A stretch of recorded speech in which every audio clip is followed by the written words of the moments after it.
To our channel आपका super mentor. मैं हूं आपकी biology mentor Shalini Jain.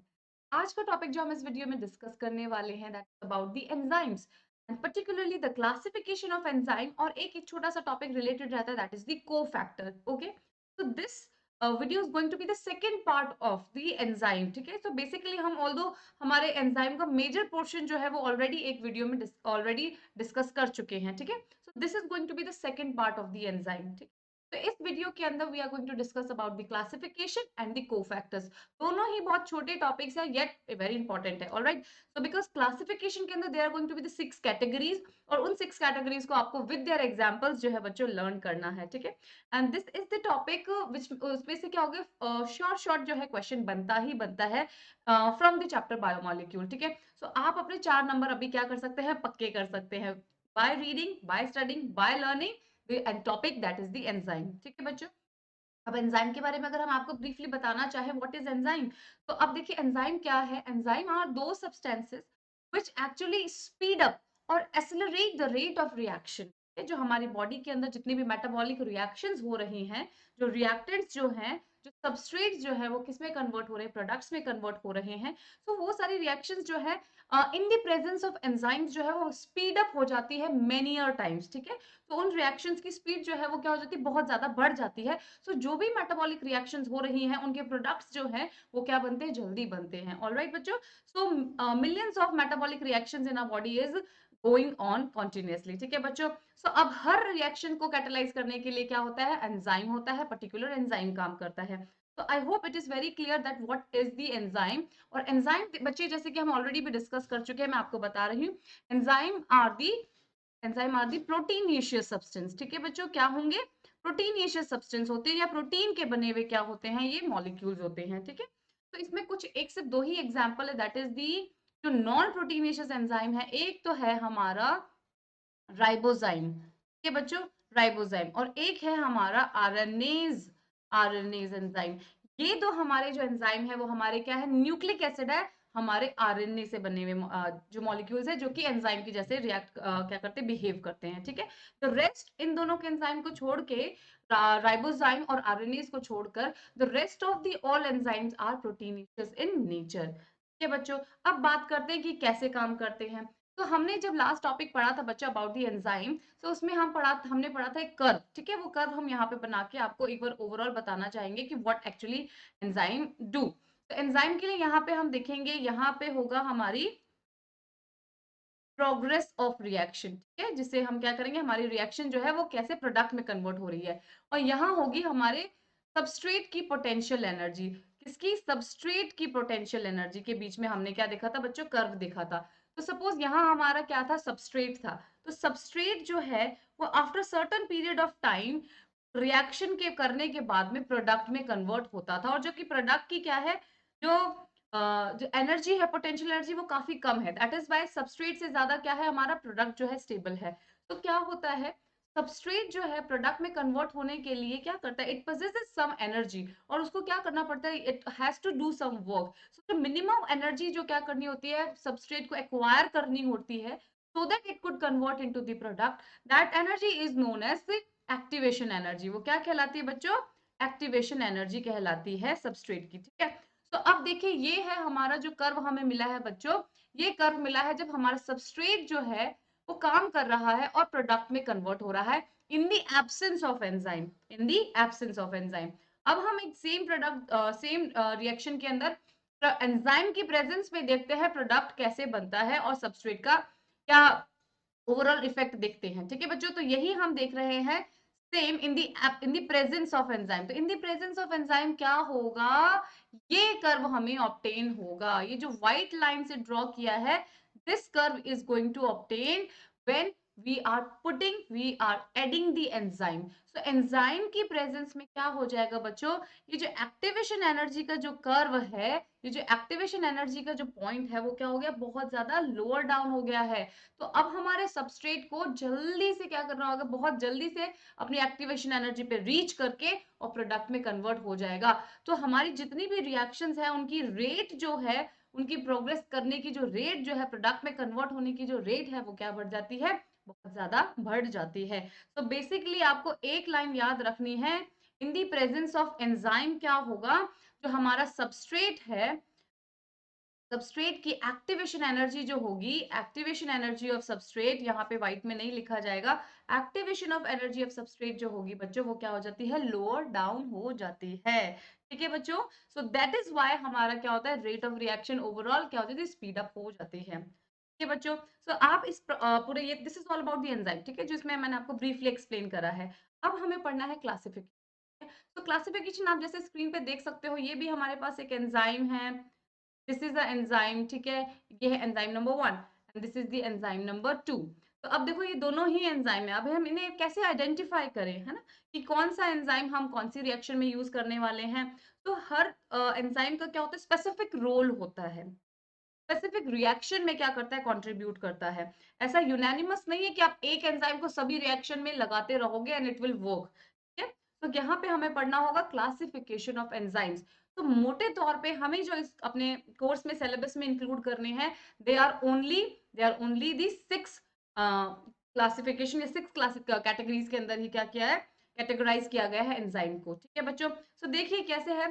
First is oxidoreductase, first जो कैटेगरी ऑफ एंजाइम है वो है oxidoreductase, second is transferases, third is hydrolases, then lyases, fifth is isomerases and lastly ligases. ठीक है बच्चों, तो आप इसको लर्न कर सकते हैं ओवर द हिल।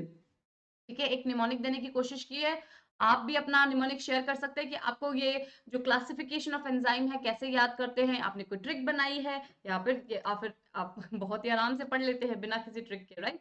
देखिए बच्चा क्या है इसमें, ऑक्सीडोरिडक्टेज, then transferases, then hydrolases, then liases, then isomerases और lastly ligases।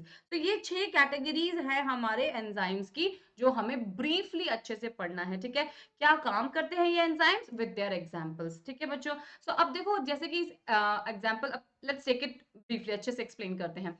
तो ऑक्सीडोरिडक्टेज और इसका दूसरा नाम है on the basis of action, जो एक्शन एक्चुअली कंडक्ट होता है दैट इज द डीहाइड्रोजिनेज।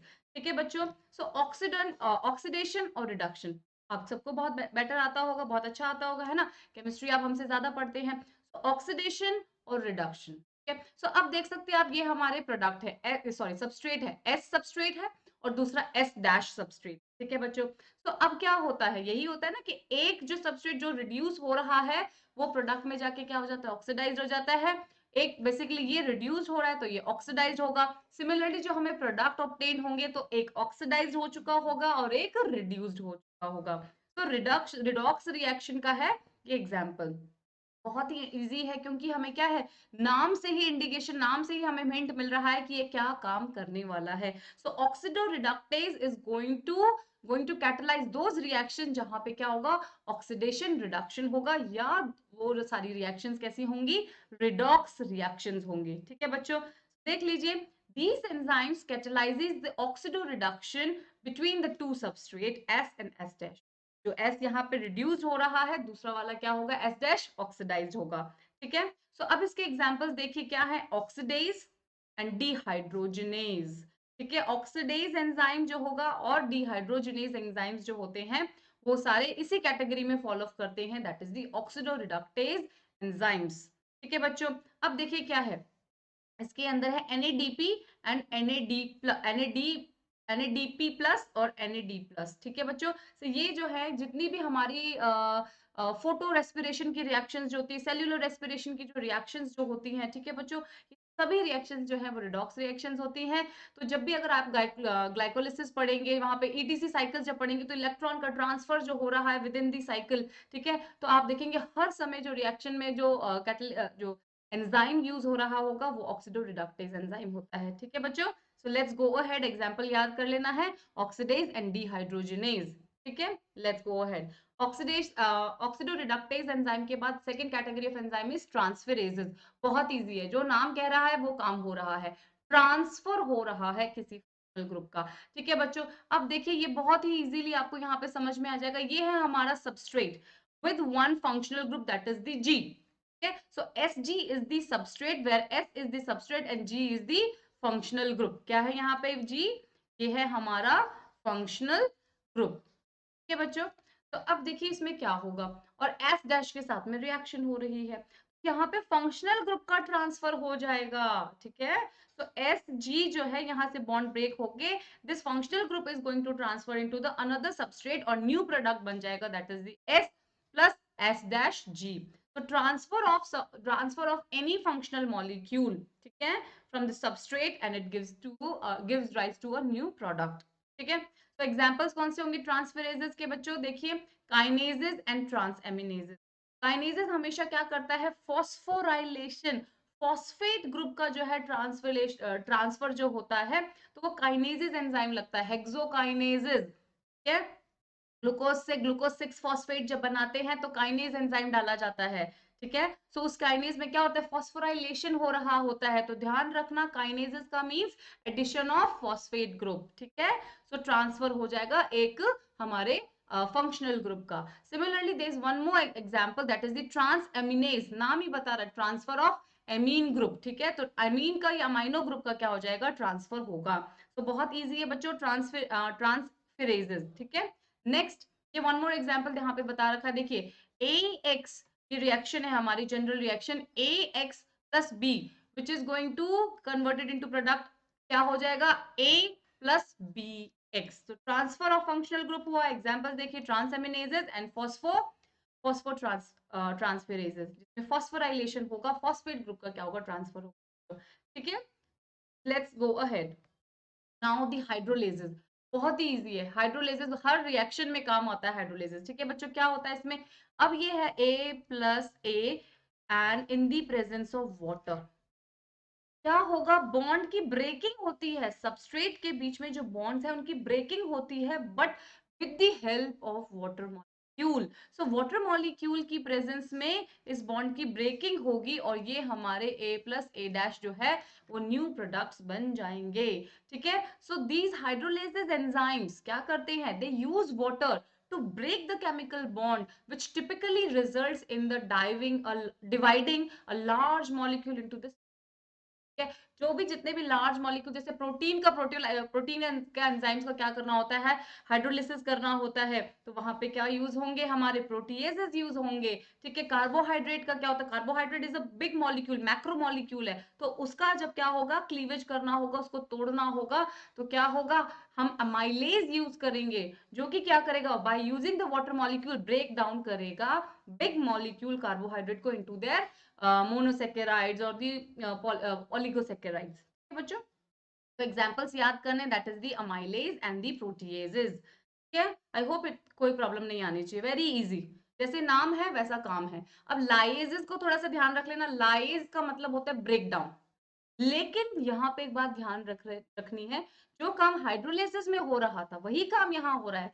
तो बॉन्ड की ब्रेकिंग हो रही है, मैक्रो मॉलिक्यूल्स जो है वो स्मॉलर मॉलिक्यूल्स या माइक्रो मॉलिक्यूल्स में कन्वर्ट हो जाते हैं, लेकिन यहाँ पे वाटर की एब्सेंस, वाटर मॉलिक्यूल ऐड नहीं होगा, या वाटर मॉलिक्यूल का कोई रोल नहीं होता, ठीक है। These enzymes catalyses the removal of the group from the substrate by mechanism other than the hydrolysis, कि वाटर का यूज नहीं होने वाला है। तो अब देखिए बच्चा, ये पूरा का पूरा सबस्ट्रेट है, C+C कार्बन क्या क्या है, बीच में बॉन्ड है एंड रेस्ट दो ऑर्गेनिक कंपाउंड जुड़े हुए हैं। तो अब मुझे क्या करना है, ये हटाना है, तो रिमूवल हो गया, तो रिमूवल ऑफ द ग्रुप हो गया, बाय लीविंग क्या हो जाएगा, डबल बॉन्ड का फॉर्मेशन, ठीक है। सो ऐसे रिएक्शंस आपने बहुत सारे देखे होंगे, डिहाइड्रोजनेसिस रिएक्शन जहां पे डबल बॉन्ड का फॉर्मेशन होता है, ठीक है, और पानी नहीं यूज हो रहा, वाटर मॉलिक्यूल नहीं यूज हो रहा। ऑलराइट बच्चों, सो देखिए एग्जांपल क्या है, डी कार्बोक्सिलेज। डी कार्बोक्सिलेज का मतलब है कार्बन डाइऑक्साइड का रिलीज होना। जैसे कि आप देख सकते हैं यहाँ पे क्या है, हमारे पास पायरुवेट है, ठीक है, पायरुवेट का जो हो रहा है, पायरुवेट डी कार्बोक्सिलेज एंजाइम की प्रेजेंस में, तो ये एंजाइम हमारा क्या है, लाइजेज है, ब्रेक डाउन कर रहा है मॉलिक्यूल को, कार्बन डाइऑक्साइड रिमूव कर रहा है, but without using of water molecule, ठीक है बच्चों। तो सिंपली यहाँ पे हमारा जो पायरुवेट जो है वो एसिटल्डिहाइड में कन्वर्ट हो रहा है और कार्बन डाइऑक्साइड रिलीज हो रहा है, और ऑब्वियसली डबल बॉन्ड का फॉर्मेशन होगा। ठीक है, बहुत इजी है। Next is आइसोमेरेजेस। आइसोमेरेजेस का क्या नाम है? आइसोमर बन जाएगा। ठीक है, तो जितने भी जैसे ग्लूकोज जो है वो फ्रक्टोज में कन्वर्ट हो जाना। ठीक है, और जो माल्टोज को जब हम बनाएंगे तो माल्टोज क्या होता है? माल्ट शुगर बनती है, ग्लूकोज गैलेक्टोज से बनता है ना। सो इस तरीके की सेम आइसोमर्स का बन जाना जिसमें molecular formula will remain the same, सिर्फ उसी के स्ट्रक्चर में ही क्या हुआ है? कुछ चेंजेस हुए हैं। ठीक है, तो सिर्फ और सिर्फ अंदर ही अंदर चेंज, उस मॉलिक्यूलर के केमिकल फॉर्मूले के अंदर ही क्या हुआ है? कुछ बॉन्ड्स का क्या हुआ है? चेंजिंग हुई है, और जिसकी वजह से हमारा न्यू आइसोमर बन गया है। ठीक है बच्चों, तो देखिए, it includes all the enzymes catalyzing the conversions of optical, geometrical and the positional isomers। ठीक है, तो ये जो ग्लूकोज जो है जिसका मॉलिक्यूलर फॉर्मूला जो है वो ग्लूकोज 6 फॉस्फेट है, और ये कन्वर्ट हुआ है फ्रक्टोज 6 फॉस्फेट के अंदर। तो देखो बेटा, केमिकल फॉर्मूला इसके अंदर पूरा का पूरा सेम है, सिर्फ रिंग में चेंज आने की वजह से देखो एक जो कार्बन का मॉलिक्यूल है वो आउट ऑफ द रिंग आ गया है, तो इस वजह से ये इसका क्या बन गया है? आइसोमर बन गया है। ये एग्जाम्पल आपको याद कर है। है ग्लूकोज 6 फॉस्फेट, 6 पे लगा हुआ है, 6th कार्बन के ऊपर लगा हुआ है फॉस्फेट ग्रुप, तो ये ग्लूकोज 6 फॉस्फेट है। और ये कौन सी रिंग है? ये है पायरोनोज रिंग है। ये कौन सी रिंग है? ये फ्यूरेनोज रिंग है। तो जहां पे 5 मेंबर्ड रिंग है, ये 6 मेंबर्ड रिंग है। तो जैसे ही हम कार्बोहाइड्रेट पढ़ रहे होंगे बच्चों, तो ये आपको पायरेनोज रिंग और फ्यूरेनोज रिंग और जो ग्लूकोज और फ्रक्टोज के स्ट्रक्चर्स जो है वहां पे मैं आपको डिटेल में बताऊंगी, याद करवाऊंगी। ठीक है, तो लेट्स गो अहेड। तो यहाँ पे आइसोमर्स बन जाएंगे। ठीक है, एग्जाम्पल याद करना है। Next is the ligases. Ligases का मतलब होता है जोड़ना।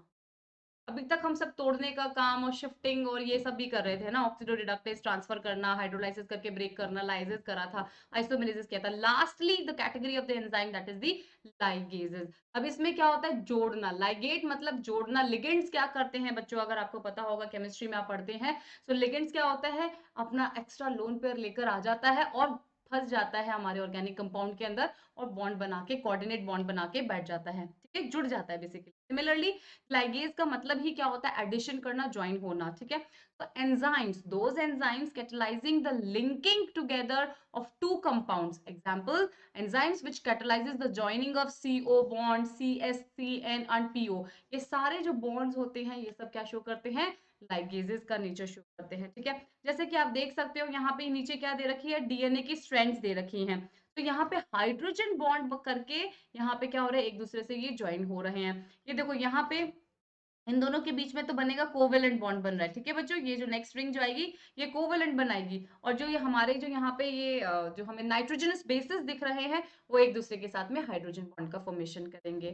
ठीक है बच्चों, तो ये जो पूरा पर्टिकुलर है हम पढ़ने वाले होंगे डीएनए रेप्लिकेशन के अंदर, मैं अब आपको बताऊंगी, ये एक्सप्लेन करूंगी। ठीक है बच्चों, these are the some examples. So DNA ligases, DNA polymerases, these are the enzymes which shows the reaction of ligand करना या फिर ligate करना या ज्वाइन करना। ठीक है बच्चों, so this is all about the classification of enzyme। ठीक है, 6 कैटेगरी होगी हमारी, रिवाइज करें। तो फर्स्ट था ऑक्सीडोरिडक्टेज, सेकंड थी हमारी ट्रांसफेरेजेस, आइसोमेरेजेस, लाइएजेस, लाइगेजेस। ठीक है, और कोई छूट गई हो तो बता देना। ऑलराइट, तो 6 की 6 कैटेगरीज आई थिंक हो गई हैं। Let's go now, the topic says the cofactor. ठीक है, अब ये कोफैक्टर तसल्ली से सुनना, बहुत छोटा सा है लेकिन आपको समझ में आना चाहिए, इसके भी एग्जांपल्स इंपॉर्टेंट है। अब देखो बेटा, हम क्या बात कर रहे थे? हम कह रहे थे एंजाइम हमारा क्या होता है? एक चमत्कारी कुछ केमिकल कंपाउंड होता है जिसपे जैसे ही हमारा सबस्ट्रेट आकर जुड़ जाता है तो उसकी रेट ऑफ रिएक्शन जो है वो फास्ट हो जाती है, और उससे हमारे जो प्रोडक्ट्स जो हैं प्रोडक्ट बनाते हैं। ये देखिए, ये हमारा जुड़ा सबस्ट्रेट और एंजाइम का कॉम्प्लेक्स बना, और ये आफ्टर सर्टेन टाइम ये हमारे प्रोडक्ट में कन्वर्ट हो जाएगा, और सबस्ट्रेट प्रोडक्ट में कन्वर्ट होकर यहाँ से निकल जाएगा, और एंजाइम्स नेक्स्ट रिएक्शन के लिए फिर से अवेलेबल हो जाएगा। ठीक है बच्चों, यही बात पढ़ते थे। ठीक है, तो अब देखो हमें क्या करना है। तो एंजाइम क्या करता था? सबस्ट्रेट को प्रोडक्ट में कन्वर्ट करवाने के लिए उसको फटाफट से रिएक्शंस को स्पीड अप कर देता। अब यहाँ पे एक स्टेप पीछे चलते हैं। तो जैसे ही हमारे सबस्ट्रेट के एक्टिवेशन एनर्जी को क्या करता था? बहुत कम करके प्रोडक्ट जल्दी बनवाता था। सिमिलरली हमारे जो एंजाइम्स होते हैं जो प्रोटीन नेचर के, उन्हें भी कुछ सपोर्टिंग एक हैंड की जरूरत होती है, एक हेल्पिंग हैंड की जरूरत होती है, खुद की एक्टिविटी को क्या करने के लिए? बढ़ाने के लिए। ठीक है बच्चों, अब बात सुनिए, ये हमारा एंजाइम है, ये मैंने बोला दिस इज द एंजाइम। ठीक है, अब ये एंजाइम है, ये प्रोटीनेशियस नेचर का है। ठीक है, अब ये है हमारा सबस्ट्रेट। अब सबस्ट्रेट को आइडेंटिफाई करो, क्या ये substrate, is this substrate is able to fix here into this enzyme?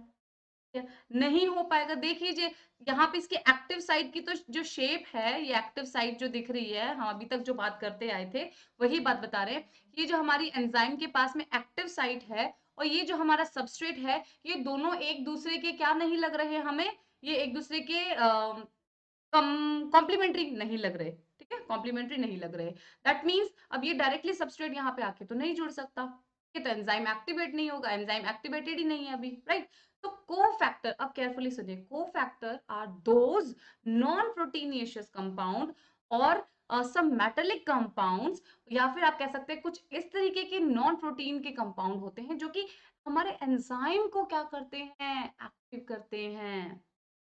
ठीक है, उसको केपेबल बनाते हैं जिससे कि सबस्ट्रेट उस पे आकर क्या होगा, अटैच होगा और रिएक्शंस क्या होंगी, फर्दर फॉरवर्ड डायरेक्शंस में क्या होंगी, प्रोसीड करेंगी। ठीक है, सो बेसिकली हमारे एंजाइम्स के क्या होते हैं, हेल्पिंग हैंड होते हैं, एंजाइम्स को क्या करते हैं, एक्टिवेट करते हैं। So cofactors are the non proteinaceous part, हमेशा कैसे होंगे, नॉन प्रोटीनियस कंपाउंड होंगे। ठीक है, it could be organic compound हो सकता है, इनऑर्गेनिक कंपाउंड हो सकता है, ठीक है, विटामिन हो सकते हैं, आयंस हो सकते हैं। सो बेसिकली ये हमारे एंजाइम का हेल्पिंग हैंड होगा, ये हमारे एंजाइम्स की हेल्प करेंगे उसको एक्टिवेट करने में। ठीक है बच्चों, सो जब भी हमारा अगर एंजाइम जो है, जो अब देखिए this is the protein, this is the protein part of the enzyme, basically ये हमारा क्या है, एंजाइम है। तो एंजाइम हमेशा कैसा होगा, प्रोटीनेशियस होगा, दिस वी ऑलरेडी नो। ठीक है, नथिंग न्यू। अब देखिए को एंजाइम बोल दीजिए इसको या को फैक्टर बोल दीजिए। ठीक है? हम इसे को फैक्टर बोल रहे हैं बिकॉज को फैक्टर को ही आगे जाके हम को एंजाइम बताएंगे, तीन कैटेगरी में जब कैटेगराइज करेंगे। ठीक है बच्चों, तो अब देखिए क्या है, ये हमारा है एंजाइम। एंजाइम में जैसे ही हमारा नॉन प्रोटीन पार्ट ऐड होता है, एंजाइम में जैसे ही हमारा non protein part that is the cofactor add होता है, तब हमारा एंजाइम जो है वो एक्टिव हो जाता है टू टू परफॉर्म रिएक्शन। ठीक है, तो अब ये एंजाइम कहलाएगा होलो एंजाइम। क्या कहलाएगा ये, होलो एंजाइम कहलाएगा। मैं यहाँ पे फिर से ये बात मेंशन कर रही हूँ क्योंकि इस पे सिंपल रिएक्शन बेस्ड जो है क्वेश्चन आता है, क्या होता है, apo enzyme, apo enzyme plus cofactor. अब जो हमारा एंजाइम बना है उसे हम बोलते हैं होलोजाइम और यू कैन से होलो। इसको अगर हम इसकी बेसिक नेचर पे बात करें तो ये हमारा होगा protein part. This enzyme, apo enzyme is the protein part, जबकि कोफैक्टर जो होगा वो हमारा होगा नॉन नॉन प्रोटीन पार्ट, वो होगा हमारा नॉन प्रोटीन पार्ट। अभी कितने टाइप के हो सकते हैं, we are going to see it in the next minutes, okay. और ये जब हमारा कन्वर्ट हो जाएगा, ये बन जाएगा हमारा holo enzyme. This is the functional enzyme. Holo enzyme is the functional enzyme. So you can say कि holo enzyme जो होगा, whole enzyme, पूरा एंजाइम होगा और एक्टिवेट पूरी तरीके से फंक्शनल होगा सबस्ट्रेट को प्रोडक्ट में कन्वर्ट करने के लिए। ठीक है बच्चों, सो कोफैक्टर क्या करेगा, हमारे एपो एंजाइम को, प्रोटीन पार्ट ऑफ एंजाइम को क्या करेगा, एक्टिवेट। ठीक है बच्चों, सो लेट्स सी।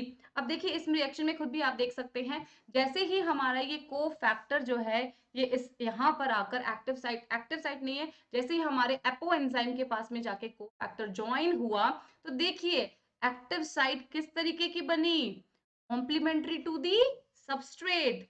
अब ये इस तरीके की एक्टिव साइट बनी है जो कि हमारे सबस्ट्रेट को कॉम्प्लीमेंट करती है, और कॉम्प्लीमेंट करने का मतलब है कि अब सबस्ट्रेट आकर अटैच हो सकता है। ऑलराइट, तो लेट्स गो अहेड बच्चों। तो कोफैक्टर के बारे में बाद में बात करते हैं, अभी यहाँ पे बता रखा है, ये क्या बता रखा है, enzymes are composed of one और सेवरल पॉलीपेप्टाइड चेन्स। यही पढ़ते आए हैं कि जितने भी तरीके के जो एंजाइम्स होते हैं वो सब प्रोटीनियस होते हैं। अगर प्रोटीन के भी स्ट्रक्चर की बात करें तो कौन सा स्ट्रक्चर पाया जाता है हमारे एंजाइम्स में बच्चों, टर्शरी। टर्शरी प्रोटीन्स जो होंगे वो क्या होते हैं हमारे, एक्टिवेटेड एंजाइम्स होते हैं। ठीक है बच्चों, टर्शरी स्ट्रक्चर ऑफ प्रोटीन्स जो होगा वो हमारे एंजाइम्स क्या करते हैं, एक्वायर करते हैं। ठीक है, अब उनमें भी हमारे क्या करेंगे, वो हमारे क्या कहलाएंगे, एपो एंजाइम। अब उनमें भी हमारे क्या हो जाएगा, कोफैक्टर का एडिशन हो जाएगा तो विल बिकम होलो एंजाइम। ये बच्चों, तो ये एक नई चीज हमने क्या करी है, ऐड की है। तो कोफैक्टर क्या है, ये कोफैक्टर बहुत ही इंपॉर्टेंट पार्ट है हमारे एंजाइम को फंक्शनल बनाने के लिए, हमारे एपो एंजाइम को होलो एंजाइम बनाने के लिए। ठीक है बच्चों, सब देखिए इस डायग्राम में, please I want you to pay attention here. ये this is the enzyme, this is the enzyme, और ये है हमारा प्रोटीनिएशियस, ये है हमारा प्रोटीनिएशियस। इसमें आकर जुड़ा हमारा कोफैक्टर, कोफैक्टर के लिए तो देखो कोफैक्टर आकर जुड़ा है यहाँ पे, सो इधर आके कोफैक्टर जुड़ गया। ठीक है, कोफैक्टर के जुड़ने से ये अब कोफैक्टर, इस पे लिख देते कोफैक्टर, जो पर्पल कलर का जुड़ा है वो कोफैक्टर प्लस एंजाइम, कोफैक्टर इसको हम एपो एंजाइम बोलेंगे,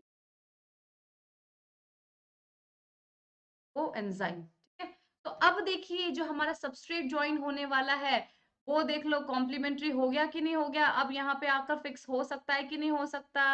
देखिए हेक्सागोनल रिंग आने वाली है ज्वाइन करने, तो ये एक दूसरे के अब कॉम्प्लीमेंट्री हो गए ना। तो कोफैक्टर के ज्वाइन करने के बाद तो हमारा एपो एंजाइम है वो एक ऐसी एक्टिव साइट्स बनाता है जो कि हमारे सबस्ट्रेट के लिए कॉम्प्लीमेंट्री होती है, और रिएक्शंस कैसी होती हैं, फर्दर प्रोसीड करती हैं। ठीक है बच्चों, so apoenzyme becomes active by binding of the coenzyme or cofactor to। ठीक है बच्चों, अब क्या बन जाएगा वो, अब कोफैक्टर से ज्वाइन करने के बाद हमारा apo enzyme holo enzyme is formed and associated with the cofactor or coenzyme binds to the enzyme's active site।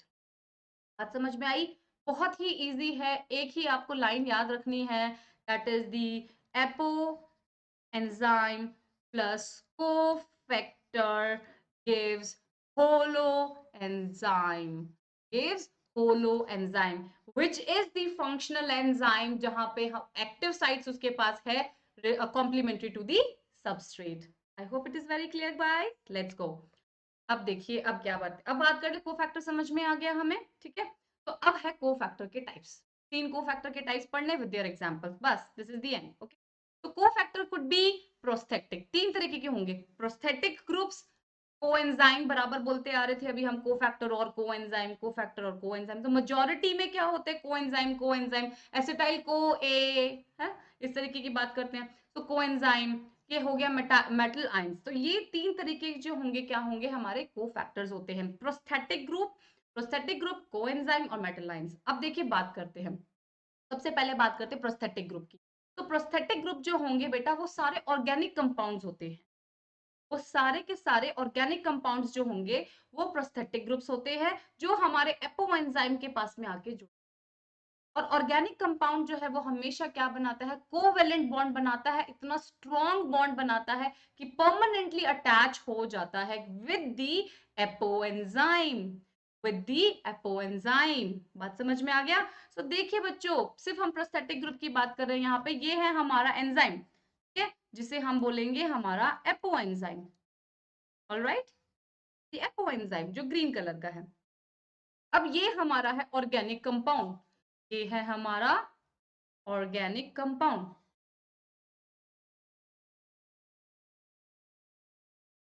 जो कि इस एपो एंजाइम के लिए क्या है, प्रोस्थेटिक ग्रुप है या कोफैक्टर है। ठीक है, अब ये इस पर ज्वाइन हो जाएगा परमानेंटली, परमानेंटली एक बार जाकर फिक्स हो गया तो बस फिक्स हो गया। अब ये हमारा एपो एंजाइम प्रोस्थेटिक ग्रुप से जुड़ने के बाद becomes the holo enzyme for forever. ठीक है, सो ये और नेक्स्ट जो अब आग जनरेट करेगा वो एक्टिव साइट्स बनेंगे। ठीक है, तो सिमिलरली बच्चे ये एग्जांपल ये देखिए, यहाँ पे देखिए ये है पीछे जो दिख रहा है ब्लू कलर का, this is the apo enzyme, और ये है हमारा यहाँ पे, इसको कोफैक्टर बोलो, कैटालिटिक साइट बोलो, कोएंजाइम बोलो, को और हमारा प्रोस्थेटिक ग्रुप बोलो, ये वो जुड़ा हुआ है। और इन दोनों के कॉम्बिनेशन जो है 1+2, इन दोनों का कॉम्बिनेशन जो है वो कहलाता है होलो एंजाइम। ठीक है, तो यहाँ पे बता है ऑर्गेनिक कंपाउंड जुड़ेगा तो प्रोस्थेटिक ग्रुप, यहाँ पे कोएंजाइम जुड़ेगा तो क्या कहलाएगा, कोएंजाइम जुड़ने के बाद भी सेम प्रोसेस ही हो रहा है। ठीक है, और यहाँ पे मेटल आयन जब क्या होगा, एज अ कोफैक्टर जुड़ेगा हमारे एपो एंजाइम के साथ में। तो तीनों के एक एक एग्जांपल दे रखा है, ये फर्स्ट वाला दे रखा है, this is about the prosthetic group, this is about the coenzyme and this is about the metal enzyme. ठीक है, तो ये कोफैक्टर के ही 3 एग्जांपल आपको एक ही स्लाइड में बताए गए हैं। ठीक है, सो अब इनसे एक स्टेप आगे चलते हैं जहां हम सिर्फ प्रोस्थेटिक ग्रुप के बारे में बताती हूँ। तो ये देखिए, ऑर्गेनिक कंपाउंड जितने भी होते हैं वो प्रोस्थेटिक ग्रुप होंगे, वो परमानेंटली अटैच हो जाते हैं, कोवेलेंट बॉन्ड का फॉर्मेशन करते हैं, टाइटली बाउंड होते हैं। ठीक है, और हमारे एपो एंजाइम को हमेशा के लिए क्या बना देते हैं, होलो एंजाइम बना देते हैं। ये बच्चों परमानेंट अटैचमेंट होता है। ठीक है, लेट्स गो अहेड। अब एग्जांपल देखो प्यारे बच्चों, लेट्स सी एग्जांपल हियर। तो पेरोक्सिडेज एंड कैटालेजेस, पेरोक्सिडेज एंड द कैटालेजेस किस रिएक्शन के लिए है कोफैक्टर, देखिए। और हाइड्रोजन पेरोक्साइड जो है इन द प्रेजेंस ऑफ कैटालेज जो है वो वाटर और ऑक्सीजन मॉलिक्यूल में ब्रेक डाउन होता है।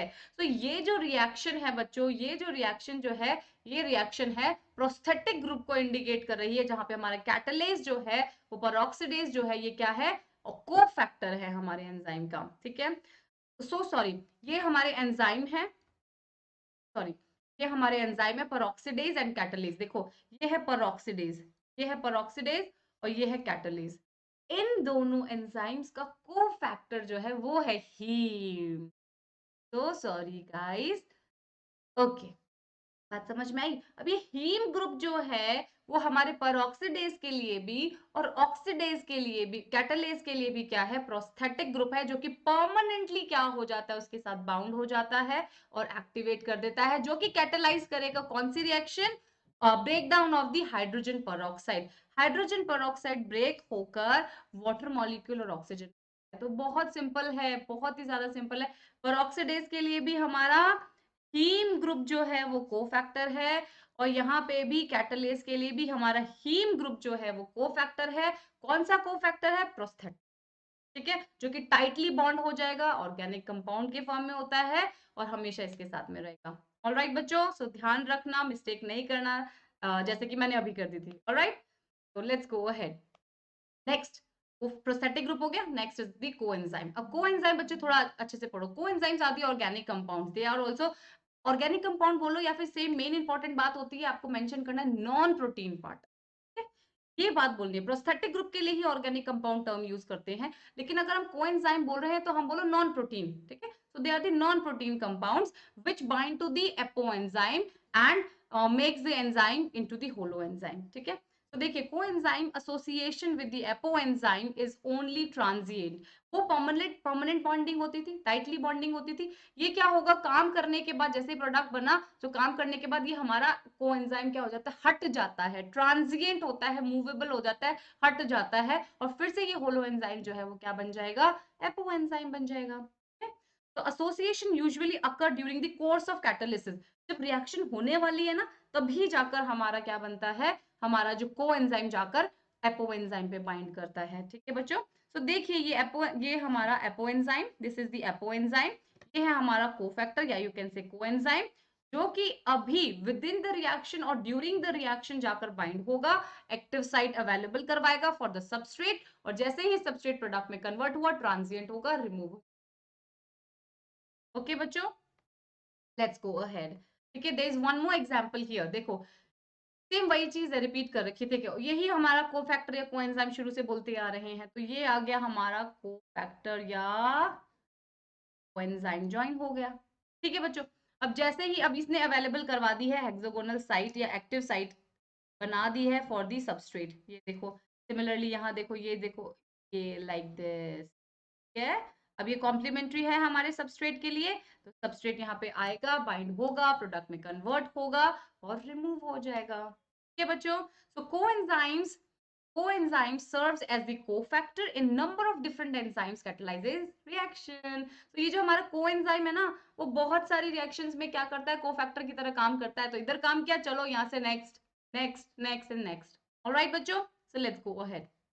द लास्टली कोएंजाइम का एग्जांपल देख लो, this is the niacin. Niacin क्या है बच्चों, विटामिन डी, विटामिन डी। ठीक है बच्चों, तो देखिए कौन सी रिएक्शंस को कैटालाइज करता है, NAD और NADP जो होती है, जो रिएक्शंस जहां पे क्या होती है, coenzyme nicotinamide adenine dinucleotide NAD and NADP contains the vitamin niacin। niacin जो होगा वो है कोफैक्टर, और एंजाइम्स कौन से होंगे, NAD और NADP। साथ में क्या करता है, ये को फैक्टर की तरह काम करता है। सो को एंजाइम का एक ही एग्जाम्पल आपके कोर्स में मेंशन है, दैट इज दी नियासिन। तो ये आपको याद रखना है, ठीक है बच्चों। Let's go ahead.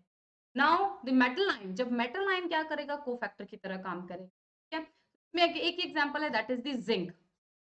Zinc ion कौन सा एंजाइम होगा, कार्बोक्सी पेप्टाइडेज, ठीक है। So many active enzymes require a metal ion. Many active enzymes, जिसे कह सकते हैं बहुत सारे apo enzymes, they need metal ion, ठीक है। सो मेटल आयन के आने से क्या करेंगे, they becomes the holoenzyme और रिएक्शंस को परफॉर्म करेंगे। तो एंजाइम कौन सा हो जाएगा, carboxypeptidase. Carboxypeptidase require zinc factor, zinc factor और cofactor for the hydrolysis of the peptide bond of a C terminal of aromatic amino. ये रिएक्शन दे बताई भी आपको, समझाई भी आपको, लर्न नहीं करनी है आपको, तो सिर्फ ये नाम याद रखना है। तो enzyme is the carboxypeptidase and the cofactor, और जो है यहाँ पे मेटल आयन है, that is the zinc ion, ठीक है। A number of enzymes require metal ions for their activity, ठीक है। तो बहुत एक से ज्यादा भी हो सकते हैं रिक्वायर। तो ये this is the reactions which you don't need to learn, alright. अब मेटल आयन जो होगा बच्चों, मेटल आयन क्या करता है, देखिए ये है हमारा एपो एंजाइम, तीन पार्ट ऑफ द एंजाइम, ठीक है। अब इस पे आकर हमारा कोफैक्टर जुड़ेगा, जो कि कोफैक्टर क्या है, मेटल आयन है। तो मेटल आयन के केस में एक स्पेशलिटी है, क्या स्पेशलिटी है बच्चों, वो स्पेशलिटी है कि मेटल आयन जो है वो हमारे एपो एंजाइम के साथ तो बॉन्डिंग करता ही है, ठीक है, तभी तो बाकी सारों के साथ को ज्वाइन करके उसकी एक्टिव साइट अवेलेबल करवाता था। सिमिलरली वो हमारे सबस्ट्रेट के साथ भी क्या करता है, बॉन्डिंग करता है। तो देखिए बच्चे, ये मेटल आयन है कोफैक्टर, ये मेटल आयन आकर जुड़ा, तो इसने यहाँ पे दिख रही है आपको, यहाँ पे तो इसके साथ में हमारे एपो एंजाइम के साथ में क्या करा, बाइंडिंग कर ही रहा है। Similarly it is showing binding other respective to the substrate, substrate के साथ में भी बॉन्डिंग कर रहा है, मेटल आयन, ऑलराइट बच्चों। तो coordination bond with side chain at the active site and at the same side at the same time form one more coordination with the substrate। तो substrate के साथ में तो coordination bond बना रहा है, ठीक है, और यहाँ पे अपने एपो एंजाइम के साथ में भी बॉन्ड बना रहा है। ये बात तो हमें ध्यान रखनी है, ठीक है, ठीक है। द फर्स्ट को factor was the prosthetic group, जो कि जितने भी ऑर्गेनिक कंपाउंड होंगे और परमानेंटली अटैच होते हैं, ठीक है बच्चों। और सेकेंडली हमने पढ़े हैं कोएंजाइम्स।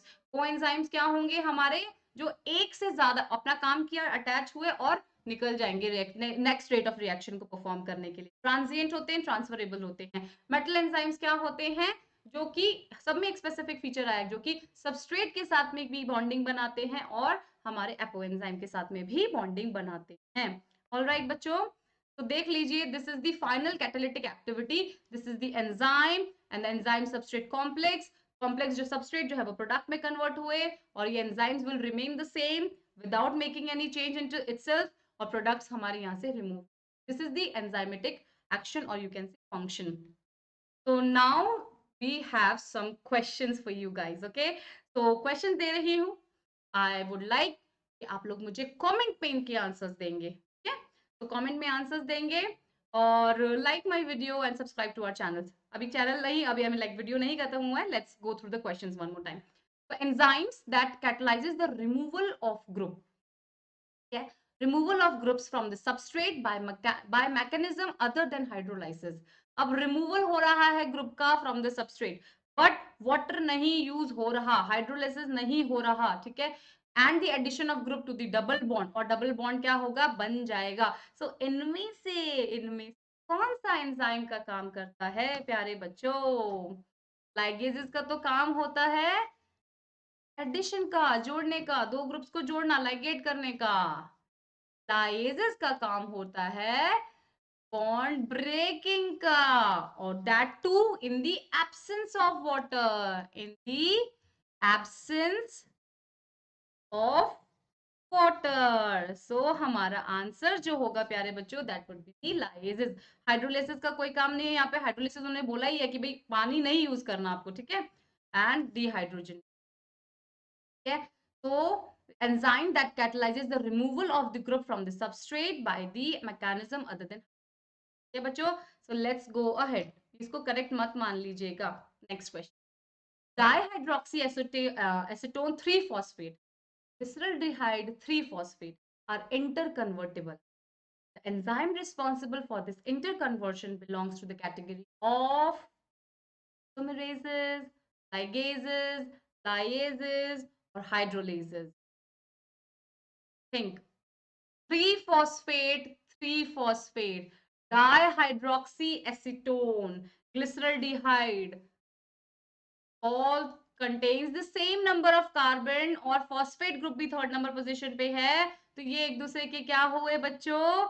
आइसोमर. तो कौन कैटलाइज करेगा? Isomerase reaction. आइसोमरेज हमारा क्या होगा? एंजाइम होगा. नेक्स्ट बच्चों, holoenzyme is the complete enzyme consisting of an apoenzyme and the cofactor. ठीक है, select the option correctly identifies the nature of the apoenzyme and the cofactor. Apoenzyme का क्या nature होता है?